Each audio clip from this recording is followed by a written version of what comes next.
Perek Vov Mishna Aleph. In this Perek, we're going to start discussing about a Kirah, a cooking oven, and we're going to see how easy it is to build a cooking oven.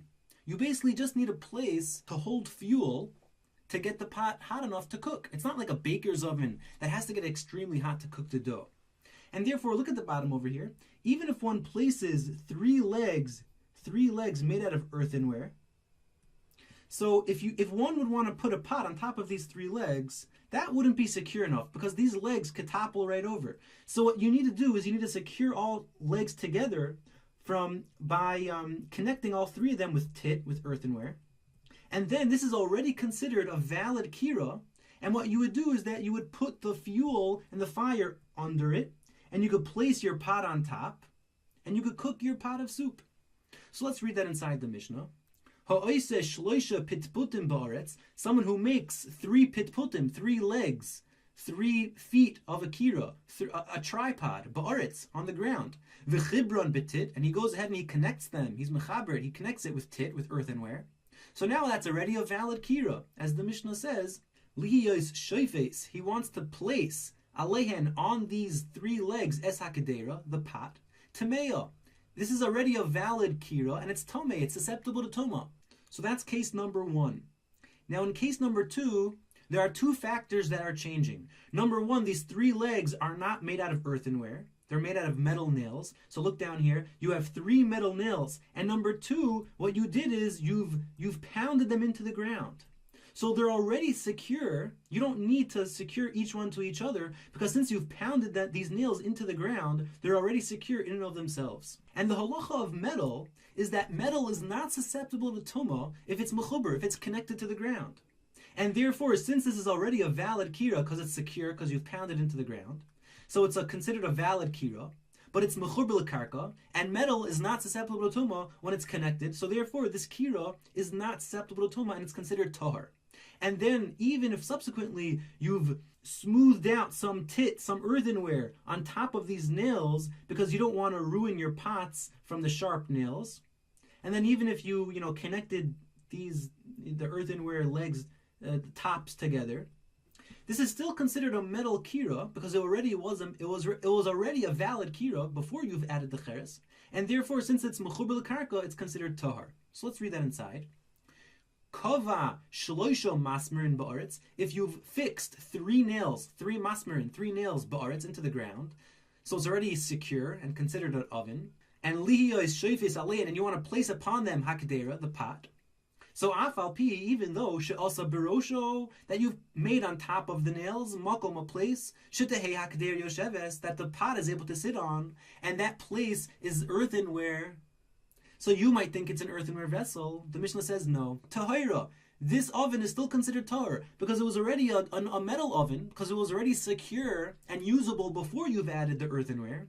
And therefore it's already metal. And metal is not susceptible to tumah when it's mechuber l'karka. That's case number 2. Now the last case of the Mishnah, also 2 factors are changing.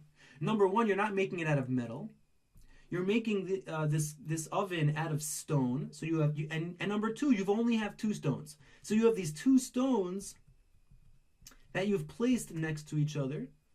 Now 2 stones in and of themselves is not secure, even though they're pretty big, because they can still topple over and the pot won't be secure on them. So what you've done is you've connected them with earthenware. And the Mishnah is going to rule that even though with regards to the other 2 kirahs, you needed 3 legs to make it secure, since these stones are so thick and wide, you only need 2 to make it a valid kirah. But to secure it, you needed this earthenware. And since the kirah was finished with the earthenware, so it's considered an earthenware oven, and therefore earthenware is susceptible to tumah. And even though stone is not susceptible to tumah, but since the kirah was finished off with earthenware, it's considered earthenware. So let's read it inside. Ha'oiseh shtei avonim kirah, one who makes 2 stones into a kirah, v'chibron betit, and he connected it with earthenware, so he finished off the oven with earthenware, therefore tameyo, it's susceptible to tumah. Now Rabbi Yehuda argues, because Rabbi Yehuda says 2 stones is not secure enough, and just like within the first 2 cases you need 3, 3 legs. So too, with regards to stone, you also need 3.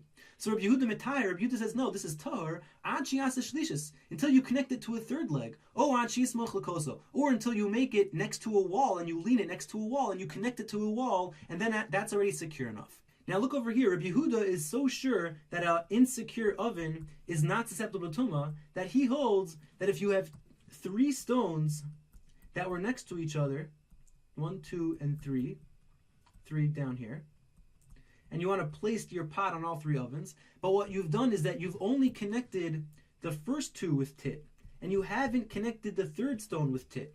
Rabbi Yehuda says that this also is not susceptible to tumah, because this oven is not secure enough because you haven't connected the 3rd stone with tit. So let's read that inside. Achas betit, if one of the stones was connected with tit to another stone, va'achas shelo betit, but the 3rd stone was not connected to tahor, that's still tahor. It's not susceptible to tumah because it's not secure enough until you connect all 3 stones together with tit.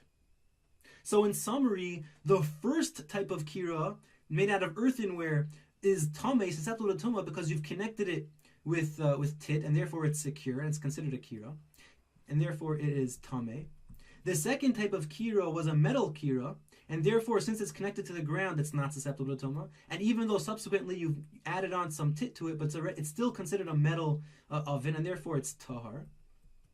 The third case, we have 2 stones, and stone is not susceptible to tumah. But since you've connected it with earthenware, and you finished it off with earthenware, so it's considered earthenware, and it is susceptible to tumah.